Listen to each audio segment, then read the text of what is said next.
Man, we just saw we had a very, very interesting night of sports. Yes. There was a lot of interesting things, but real quick. And the UFC shit almost lived up to the football shit. Yeah, it actually did.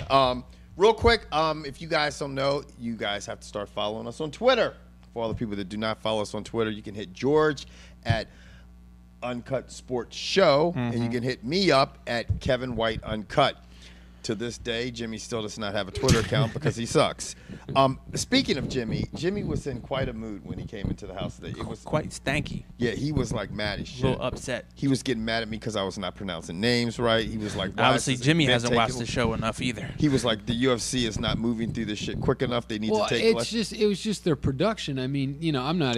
Speaking of productions, it turns out that Kevin and George will be on the radio not once but twice. Yes, we will be. We'll be on Monday night and actually Wednesday night. And then Wednesday the 18th, we'll be on with Sports Now with Smitty and Shay. And for times, you guys need to check back on our fan page. We'll have the times. On Monday night, we're going to be helping the folks over at Sports Now with covering the card we're about to talk about. And then on Wednesday, we've been fortunate enough to tag along with the interview for Sean Shirk. Yes, so come check us out Monday and Wednesday night. Go to our fan page to get the exact times and to check up on the dates. Now, we want to do a couple of birthday shout-outs, actually. Happy 21st birthday to Joey Cristiano. He's getting hammered. Not to be mixed up with my other friend, Joe Cristiano. And happy birthday to Chase Oliver. Now. Is that the dude that was asked from our YouTube? Yeah, man. Okay. Just checking. On top of that I know. Shit, so, that's why. Now Jimmy's 2 cents about the production. Go ahead, Jimmy. Tell us about how. I was just saying about the. Okay, no. This is UFC 142. We're talking about the production. If there's anything that they can actually learn from Strikeforce, and I don't advocate they really learn anything other than one thing: how to produce the actual show, because it's ridiculous how much time is in between fights. I mean, honestly, it's not an experience. It's not something that you need to be there for 8 hours. It's literally I just want to go watch some fights. Jimmy is smoking tampons up in this motherfucker right now. He is fucking smoking tampons. Well, I mean, what do other people think? It just seems like that. I hear Joe Rogan say the exact same thing 38 times leading up to the Aldo fight. It's ridiculous. Yeah. Once is enough. Yeah. It's it's funny, and it's funny that it actually got Jimmy irritated on a card that was really sensational. No, it was Nothing a great card. Every right. fight that I saw was finished. Dude, the one fight that I want to see. What? Mario Yamasaki versus Joe Rogan. Oh, yeah. And we're going to get to that. Yeah, that was but let's start out with the lightweight bout with Edson Barboza versus Terry. Did anybody wake this guy up yet? I don't know if he's That's got to be knockout of the night. Now, you guys need to understand, we're filming this before that decision's been made, so relax. Yeah. Because there were lots of opportunities. For me personally, this is KO of the night. I mean, but Barboza hit KO, this guy. KO potentially of the year, even though we're only in January. Yeah. That shit was ridiculous. Dana White tweeted when it happened, said, "Wow, I've never seen a knockout that impressive in front of me." Because he was sitting right there. I mean, it looked like a guy chopping a tree down. That's how a tree falls. Yeah, and the fight was almost over, and he hit him with a wheel kick. Not to be mistaken for I'll tell you, the last time I saw that kick was Van Damme in Bloodsport. I'm going to tell you what. Watch Expendables 2. Chuck Norris going to pull that shit off. That was Van Damme shit right there. Bloodsport. Or Steven Seagal. Yeah. I bet Seagal taught him that move. Seagal. He didn't teach him that wheel kick, son. That shit was nasty. I give that KO of the night, whether if it happens or not. Definitely. Now, moving on to the welterweight bout that was between Eric Silva versus Carlo Prater, and this is when the shit got fucked up. Eric Silva, I mean, popped Prater, jumped on him, and from, the vantage point that we had at home, they were not illegal blows to the back of the head, maybe one or two, right. But we're not in the ring, and here's the key. We're not looking at it through Mario's eyes. Right. So at this point, Mario's probably, and he didn't explain himself because Joe Rogan was being a douche and putting him on the spot. Joe, that's not your job. Right. You commentate on the fight and interview the fighters. Leave the damn ref alone. Right. It was funny because Silva Silva Prater. won. He caught Prater and then jumped on top of him and he was hitting him. Now, as he was hitting him, Mario was moving on the other side of him. So if I was hitting George like this, Mario would be getting a perspective of where Jimmy sits, where you guys can't see him off camera. So from Mario's perspective, Right. it could look like he was Right. being hit in the back of the head, and a couple, maybe 1 or 2 shots did hit him in the back of the head. It's a fine line. I mean, as far as what's the back, what's the side, what's the back side. Right. I mean, it's a fine line. But I think the Vitor big- Belfort wouldn't have won many fights if that was called hitting to the back of the head. No, 'cause he used to love doing that.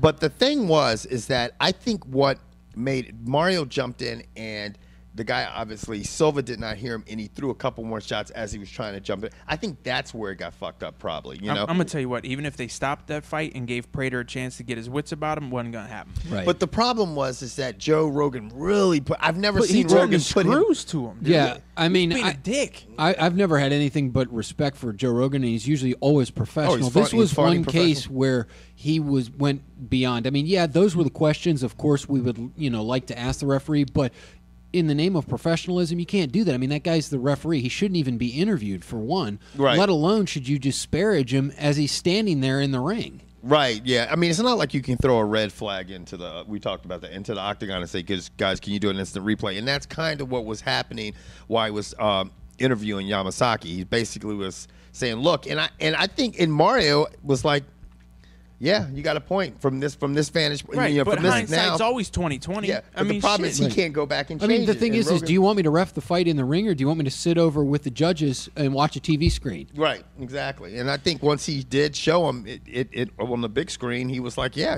All right, let's go to the fuck. next fight with the Jersey Kid, because that motherfucker got tapped. yeah, because he basically went up against The leg Usamar lock master. Palhettas, huh? The leg lock master. Yeah, that guy is built like he is A built brick like shit house. Yeah. man. And I tell you I what, don't know how that's only 185 pounds. I mean, He- that's, wow. he just kind of, I don't know how. Yeah, it's funny how he gets. How the fuck does he get down to 185? Here's the question, and I can say this because I have authority to speak on big-headed issues because I have the damn site near biggest head you'll ever see. It's not nearest. It is the biggest head, No. at least in this county. Are you going to argue with me? Paralysis head? Paralysis. Parhalis? Head goes like this, and then that shit light bulbs out. How does one skull do that? Paralysis. Yeah, he He's got motherfucking paralysis. Right? Man, this shit, whatever. Paralysis. Paralysis. The yeah. leg lock master, man. His head goes like this and goes. Beep. Oh, yeah. This shit is crazy. That don't look right. It was smooth how he rolled I that would- shit around and got him in that heel hook. No, I let me would tell you, not the fuck with that smoothest dude. thing is how he makes weigh-ins. And let me tell you, Rumble Johnson should hang out with this cat. We'll get to that too. Yeah. Okay. But anyway, Palhettas got the win via submission in the first round with a heel hook, and it was a nasty Yeah, one. and I Now- think that guy's legs, yeah. definitely, his knees. On Yeah. to what leading into this fight had the most controversy going. This fight was supposed to be 185. Right. Anthony Fatboy Johnson comes in at $197, but supposedly right before weigh-in he could have made the weight because he was 186, but so severely dehydrated he couldn't get up and make it to the scale. Right. So Yeah. the doctors inject him full of fluids. He balloons up to 197, Right. and then Vitor at that point he was 186. So technically he made weight. Right. And then they were like, well, let's bump this up. So instead of a catch weight, they then said, all right, you got to make 205. Right. Well, Snacks McGee goes out and starts grubbing, sends up you, another sends, you a Snacks McGee. sends you a photo that you Twitter out and barely makes the 205 because he came Yeah. in at 204 and a half. Yeah, you guys will be able, if you go to my profile page on my Twitter account, you'll be able to see the picture. So he ended up, I heard, 212. Yeah, 212. So Well, yeah, Anthony he missed Greasy by- Fingers Johnson? That's 27 pounds off of what he was Yeah. supposed to be People were fighting. tweeting us all night. Somebody actually tweeted the video where they showed them both weigh in 3 hours before the actual fight, and Belfort jumped on the scale at, I was at believe, 206. 206, Yeah, 206, right. and then Johnson 211. And it's just crazy how much weight these guys can put on. I mean, I remember that when I competed and stuff, I would put on like 30 in like 3 days, but it wasn't freaking 20 in like But less than 24 hours. let me tell you though, you at the beginning of the Vitor fight, you could see that the size and strength that Anthony Johnson had. I thought Vitor was gonna have a problem. Yeah, it Yeah, was so did I. presenting an issue. I mean, his physique's impressive. He's just a big fucking guy, man. And I He's see tall. Anthony Johnson really worked on his submission work Yeah, because he's still getting tapped out. yeah. Well, I think he might have tapped himself out of UFC. I mean, if you look at, wow, really? You think? you know what's funny, man? This combined with the whole weight fiasco, That's is the that what thing. you're thinking? It's not his performance at all. It's the fact that He's had weight issues in the past, had making weight- 170. Oh, yeah. Yeah, and it burned Dana White up this time. Like, I mean, after a while, it's like, okay, you're a paid athlete, you're not making weight. You know, for me, if it was my organization, I'm like, okay, if it's an entertaining fight, you're putting on an entertaining fight, fine. That's what you're going to. That's when I'm going to keep you on the payroll. But now you got to get catch weights and all this other shit comes into play. You know how you solve this problem? You want to miss weight? Fuck 20%. You give up half. Yeah. You give up half your purse. Yeah. And let me tell you right now, then you might start reconsidering and thinking about making weight. Yeah. That or you're going to come down with the flu. Those are your two choices. Either you come down with the flu and you're not going to fight, right, or you're going to give up half your cash. Because 20% is still a lot. And that's the other big thing that at the end of this I want to talk to you guys about before we get on to UFC on FX. Right. Because there is a huge debate right now going on about salaries. Right. And there was a writer for ESPN who put the UFC on blast. And Dana says, you know what? We have our interview. We'll release a video. But we'll get to that in a second. Okay. Now, that will bring us moving on to the featherweight championship bout against Jose Aldo versus Wowzers, Batman. Chad Mendes. Yeah. Right. Now, go ahead. Aldo is nasty. It was they were feeling each other out the entire first round until it literally got to the last Until he felt second his knee. of the first round. And Aldo hit Mendes with a knee. And you know and what? then a punch. I would that have was loved nasty. to see this match go into the second round and see what Mendez's corner would have told him. Because, and the reason I say it is because Mendes shot in, got stuffed. Shot in, got stuffed. Got him up against the cage, looked like he was going to get a takedown. Aldo reaches out and grabs the cage that would have prevented the takedown. Right. And then still couldn't get him on, taken down. So if Mendes would have had a chance to get back to his corner, I would have to say you got to check the leg kicks and try to close the distance. Don't let him get those leg kicks off. But it was like Rogan was saying during the course of the fight. I mean, Mendes is, when you're giving up a little bit in height and stature and stuff like this, Aldo is lengthy for a featherweight. And 5'8". And most of those guys are Oompa Loompas in that class. Team Alpha is sawed off. Yeah, you look at Aldo as taller than I am. You wouldn't think that, but he is. And it's like, holy shit, this guy, when he hits you with that leg kick, it literally swings the body around. And we saw it when he fought Faber. We started to see it, deeper into the first round when he's fighting Here's a question Mendes I'd like tonight. to have for all of our fans. Can anyone tell me what happened to Aldo's face? Call him up on the bat phone. You got it, Jimmy.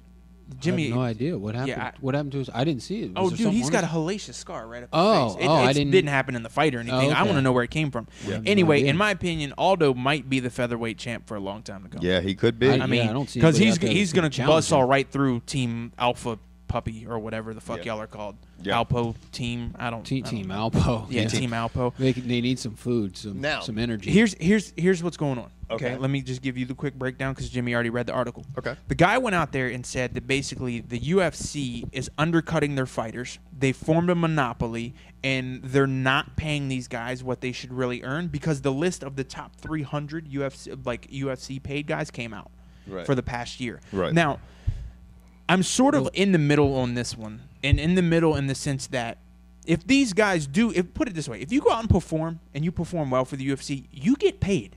Like, even if you're getting knocked out, if you put on, like you said, an entertaining performance, they go to pay you. You have another shot. Right. If you go out there and lay on a guy and don't do well, no shit, you shouldn't get paid. Right. So, and basically this writer for ESPN said they're not getting paid enough and they formed a monopoly. Well, yeah, I mean, I think the gist of his issue was compared to other sports. Did you just say jizz? Gist. He Sorry put about a T that. on the end of that shit. Yeah. just. But the main points of his argument were compared to other sports where percentages of revenues are put back to the players, the percentage of perceived revenues, because nobody knows for sure the UFC's revenues because they're a private corporation, so they don't have to file those. The percentage that goes back, he believes, is in maybe the teens. Right. Here's a question. Jimmy is like counsel up in this motherfucker. Now there's percentages and based on revenues in a private organization. How's that union looking now? It's looking good. But y'all want to keep giving me shit about a union. Let me tell you right now. You want to watch these guys stop getting bent over and give the business by the UFC? I'll tell you my opinions of why that won't happen is because the guys at the top end are making too much money. Are what's reported is what they have to report. That's like you're reporting. Right. Like say you guys work for me and I own a company and I said your published salaries are $20,000. They're like, man, George and them are underpaid. I may be giving you guys $1 million bonuses. Right. I don't have to report that. Right. Yeah. Right. So, and that's what, because the fighters don't article, seem to be complaining. Right. It said GSP said that he a earns lot of between people $4 and don't $5 million a fight. Shorty, if you're eating mustard sandwiches and then somebody says, hey, you know what, George, no mustard sandwiches today. Guess what? I'm gonna take you to fucking Ponderosa. You're gonna be like, oh shit, Ponderosa. Those are still around. Meanwhile, this motherfucker over here will be like, Ponderosa. God damn, this shit's fucked up. You be like, man, I got to go to the motherfucking Ponderosa last night. Sizzler. Mustard sandwiches, Ponderosa. Okay. I don't know, man. What kind of mustard are you using? UFC salaries, NFL salaries. It's the thing is this. Let's see. How many times do you think these guys fight a year on the average? 4. Well, it depends on the level of fighter. Okay. So I would say I'd say 3. average. I'd say 4. You say 4 Yeah, every I would quarter. say- If you took, because your champs usually fight 2 to 3. Okay. These other guys, Yeah, I'd say depending on the maybe damage 4 they maybe take, 4 to 5. I'd if say they 4. If Okay. you're average, just take your average UFC fighter, average fights a year. I'm going with 4. What do you think the average fighter? Now we're talking. Say they fight 4. Let's just say they fight 5 times. Do you think they're making $30,000 a fight? The average. No. Okay. I'd love to know what the average is because there's such a huge Right. discrepancy It between is. the haves and the nots. Right. So let's just say if you make 20 to 30 grand, you're looking at making between, if you're working all the time, and guys that are not popular or are not putting, people don't fight when nobody wants to see them fight. So you have to be, you see what I'm saying? Seriously. Right. Jay. If George is a fighter and I'm a fighter and I suck at fighting, George is great at fighting, he can fight 5 times a year. No one's going to pay to see Kevin White. I'm not going to be on any cards. So for example, you might look at these guys, if they're good fighters, making between $100,000 and $150,000 a year Right. on the average. Well, unfortunately, when you Well, not only And that, believe me, there's a UFC fighter They- or a fighter watching Right. this right now going, I don't make that Well, fucking and much not money. only that, they're sort of independent contractors, and they have other people to pay because they have camps, they have Trainers. managers, etc. It's not like There's an overhead. it's not like you're just getting a salary of 100. Because people hear 100, 150,000, they're like, oh, those guys are doing pretty well. and then suck off the Yeah. taxes. So now I we're talking mean- about like 80, Right. 75, 80. It counts down quite Yeah. quickly. And then you got to pay to travel. You got to pay to train. You got to pay to eat. You got to pay your baby. You got to pay your baby's mama. And then you look at it's just like, and then you look at the big balloon payment at the end of your career. Because let's look at some of these guys that have been fighting 10 years. Right. I mean, come on, man. People are like, Fedor's old. Yeah, Fedor's 34 years old.